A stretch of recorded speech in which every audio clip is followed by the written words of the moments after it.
nos grabe para escucharte, Jaime. ¿Con qué cara lo van a seguir defendiendo Carlos Loret de Mola? Bueno, ya no lo hace él, ya ahora ya se convirtió en enemigo y crítico de García Luna, pero ¿con qué cara lo va a seguir defendiendo Ciro Gómez Leiva, Carlos Marín, que aparece en esa foto? La foto que le va a poner David en pantalla es la foto de la infamia, de la absoluta infamia. La foto en la que sale Carlos Marín, Enrique Peña Nieto y Genaro García Luna. Es la foto de la infamia. ¿Con qué cara, después de haber mostrado estas imágenes, después de escuchar lo que planteó el titular de la Unidad de Inteligencia Financiera, Pablo Gómez, sobre las cochinadas de Genaro García Luna, en las que embarra al Partido Acción Nacional, embarra al gobierno de Calderón, embarra al gobierno de Peña? ¿Con qué cara los van a seguir defendiendo, querido Jaime? Pues yo creo que hay que entender la mentalidad de este tipo de personajes como López Dóriga, como Carlos Marín, como Ciro Gómez Leiva. Más que periodistas, hay que decirlo, eran propagandistas. Propagandistas al servicio de un proyecto, y el proyecto se llamaba engrandecer una presidencia que había llegado al poder vía fraude, ¿no? Pero voy a tratar de explicarlo desde otro ángulo. A mí me encantó, de veras que a veces el maestro Paco Cruz encantó esa párrafo que escribió, recordando, y yo también me acuerdo cuando Calderón habla con Katie Couric, que era una de las presentadoras y estrellas de aquella época, y cuando hablaba y citaba el tema de los juguetitos. Yo también quiero esos juguetitos. Mira, esa entrevista con Katie Couric tenía un propósito bastante claro. Demostrarle a Estados Unidos que el dinero que de alguna manera estaba recibiendo México vía Iniciativa Mérida, que era una porquería, ¿eh? O sea, los recursos que se aprobaron bajo la Iniciativa Mérida en el primer tramo no alcanzaron realmente, no habrían alcanzado para ese pinche búnker, ¿no? Sí compraron, y además eran préstamos para que Estados Unidos le vendiera y México comprara helicópteros artillados, armamento militar para atizar una guerra abierta. Bueno, el caso es que de alguna manera el público estadounidense, cuando veía estas imágenes de un gobierno como el de Calderón con un búnker de esta calibre, decían, wow, mira, nuestros recursos te están funcionando, están trabajando, qué buen presidente, ya tiene un pinche búnker ahí para compartir. Porque en la mentalidad de los gringos, que realmente los estadounidenses, pocos estadounidenses realmente conocen bien México, ¿no? Entonces, en la mentalidad de muchos mexicanos, muchos estadounidenses decían, no, pobre gobierno de Calderón, está asediado, mira, han construido un búnker para enfrentarse a los bad hombres, ¿no?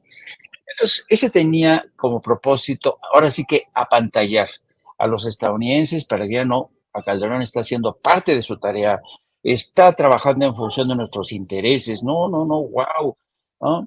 Y entonces esa tenía la intención. Y los periodistas, por supuesto, tenían la labor de sumarse a esta orquesta de propaganda para decir, no, qué chingones ese. Nadie me ha explicado y el propio maestro Paco Cruz eh, ha dicho, bueno, yo cuando pasaba ahí, bueno, ¿de qué se trata esto? ¿Un búnker de qué? ¿Contra ataques nucleares? ¿O contra qué? La verdad era un sinsentido este búnker, pero voy a seguir con el tema de los juguetitos. Mira, generalmente en todas las democracias que tienen un elevado déficit de democracia, de transparencia, lo más parecido a regímenes totalitarios, dictaduras o narcogobiernos, uno de los problemas que tienen es que tienen de alguna manera que demostrar que son gobiernos modernos, ¿no? Entendiendo por moderno que tienen los instrumentos, tienen las herramientas, tienen un búnker desarrollado con antenas parabólicas para detectar incluso si los enemigos incluso vienen más allá, si son extraterrestres, no, pinches mexicanos, ahí tienen sus antenas parabólicas, no, si vienen los pinches marcianos, Genaro García Luna nos va a defender los pinches marcianos. Entonces, a esta gente del gobierno que es tan insegura, que sabe que tiene muchos pecados que esconder, les encanta toda esta faramaya, ¿no? Mostrar que tienen sus juguetitos, ¿no? Pero no les preguntes en materia de sanidad, ¿cómo andan en sanidad? ¿Cómo están los hospitales? No les preguntes en materia de educación. ¿Cómo está el nivel educativo? Siempre México salía entre los últimos países, de acuerdo con este examen que a veces realizaba la OCDE. México siempre entre los últimos, ¿no? Y yo recuerdo muchísimo, a lo mejor esta experiencia como metáfora me sirva para tratar de explicar lo que estoy tratando de transmitir. Yo recuerdo que yo viví cerca casi de un año en los Emiratos Árabes, porque anduve cubriendo durante más de un año la famosa guerra del Golfo, que tardó mucho tiempo, ¿no? Y una de las cosas que más me sorprendía en países como Arabia Saudita, como los Emiratos del Golfo, Dubái, era que estos países tú podías coincidir en un semáforo con un Ferrari o un Lamborghini y un dromedario, un camello, ¿no? Y entonces decías, ah, ¿cómo? O sea, en un alto puedo coincidir con un camello y un Lamborghini. Y claro, los juguetitos eran los Lamborghinis, los juguetitos, si tú vas a Dubái, son los edificios fantásticos, ¿no? Que se levantan. En Arabia Saudita igual, hay una riqueza que tú dices, pero ¿de dónde sale tanto dinero? Y sin embargo, en Arabia Saudita es un país donde los derechos de las mujeres están jodidos, ¿no?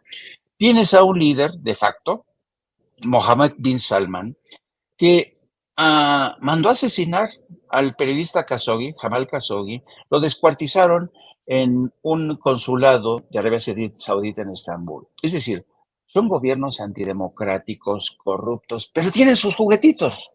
Tienen todos sus juguetitos, son aliados de Estados Unidos. Arabia Saudita es aliada de Estados Unidos. ¿Por qué? Porque le ayuda enviando armamento a Yemen para terminar con esos revoltosos de los señores que son chiitas, ¿no? Entonces, a eso me refiero. Durante la presidencia de Felipe Calderón, sí, tuvieron un chingo de juguetitos, helicópteros artillados, un búnker, pero ¿cuántos muertos hubo? Más de 120,000 muertos. ¿Cuántas escuelas se construyeron? ¿Cuántos hospitales? Que no fueran el cascajo, que no fueran solamente, ¿sabes?, la fachada. ¿Cuántos hospitales? Yo me acuerdo que Felipe Calderón, de una de las cosas que más presumía cuando salía al extranjero, es de la guerra que libraba contra los cárteles de la droga y se apoyaba mucho, se respaldaba mucho, no solamente en la prensa nacional, sino que cabildeaba, dedicaba mucho dinero para cabildear en el Washington Post, en el New York Times, para que tuvieran una imagen de un México moderno, que no le tenía miedo a los cárteles de la droga. Y sin embargo, hoy, casi, ¿qué? ¿Cuánto tiempo después? Tenemos al principal hombre que encabezó esa lucha contra el narco, acusado por sus vínculos con el narco. Y no solamente eso, nos topamos con un búnker ¿que para qué sirve? Digo, ¿para qué sirve? ¿Y qué utilidad tiene hoy ese búnker que se mamó casi 3,000 millones de pesos? Yo no sé, y francamente a mí ya me resulta insultante que ese gobierno siga defendiendo su legado y aún más me resulta realmente sorprendente que haya periodistas que no entiendan que esa inversión multimillonaria que supuso derroche, enriquecimiento ilícito de funcionarios que se fueron a esconder, que mandaron su capital a Estados Unidos, que se compraron residencias en Estados Unidos, que utilizaron paraísos fiscales, se enriquecieron los periodistas como Loret de Mola, como López Dóriga. A mí me resulta sorprendente que todavía hay estos periodistas que se vean en la necesidad de defender esas vergüenzas, esa tragedia de la cual ellos fueron también responsables. Así es, yo estoy en la misma tesitura, a mí me parece indignante. Yo no sé con qué cara no he visto todavía porque hemos estado en la absoluta friega en todo el día. Voy a revisar al rato qué dijo Ciro Gómez Leiva en sus espacios, pero no me puedo ni imaginar que pueda seguir defendiendo a su amigo Genaro García Luna. No lo puedo, pero miren, ni imaginar, y que además de todo lo niegue. Le niega una y otra vez a Epigmenio Ibarra que él defendiera o no a Genaro García Luna, pero lo hace abiertamente, lo vemos ahí, lo mismo con un pues un personaje verdaderamente lamentable como es Carlos Marín.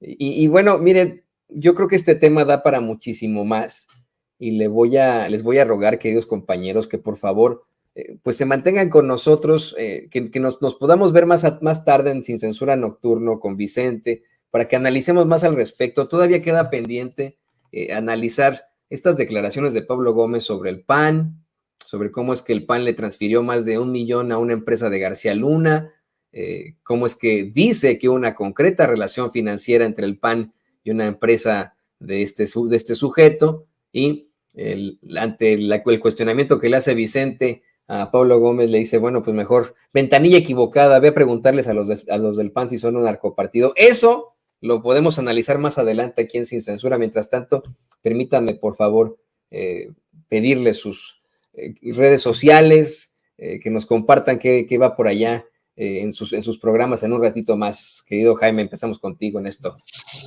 Gracias, Toño. Gracias, Paco. Pues sí, los invito para que dentro de hora y media aproximadamente se sumen a nuestro canal de No Apto para Cínicos, donde vamos a hablar de esta respuesta bastante interesante del presidente a los congresistas republicanos que piden invadir México, después de que sobre todo el Pentágono y la Casa Blanca hablaron de la imposibilidad de que las peticiones de esos congresistas se hagan realidad.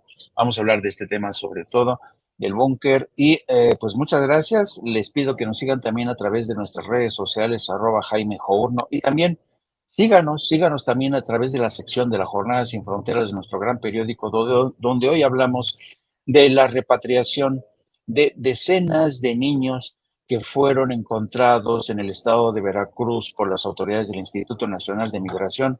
Los gobiernos de México y Guatemala están realizando una repatriación ordenada de estos menores de edad que fueron hallados, como siempre suele suceder, en un tráiler abandonado.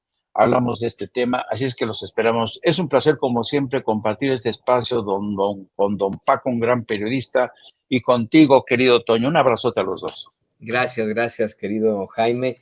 Paco, pues también compártanos, por favor, tus redes sociales.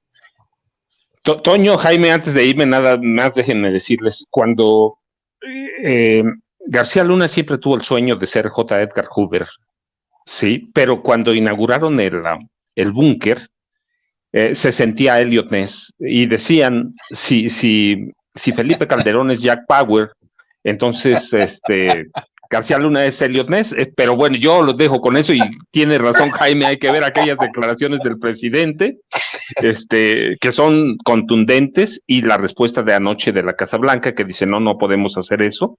No, pues le da un palo seco a los congresistas republicanos, que son algunos nada más. Así que hay que analizarlo, pero ya saben, @Paco Cruz Jiménez en Twitter, Francisco Cruz Jiménez en Facebook. Un abrazo, Jaime, un abrazo, Toño. Ahí estamos al rato platicando.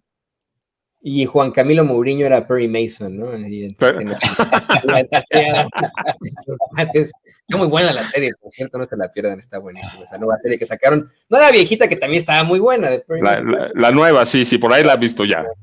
Pero muchas gracias, queridos compañeros, los veo al rato. En esto tengo al tango, pero los tiene usted, al queridísimo escritor y periodista Paco Cruz, Francisco Paco Cruz, y a nuestro querido compañero editor de la Jornada Sin Fronteras y corresponsal de guerra, Jaime Hernández, aquí en Sin Censura. Y le pido al equipo que nos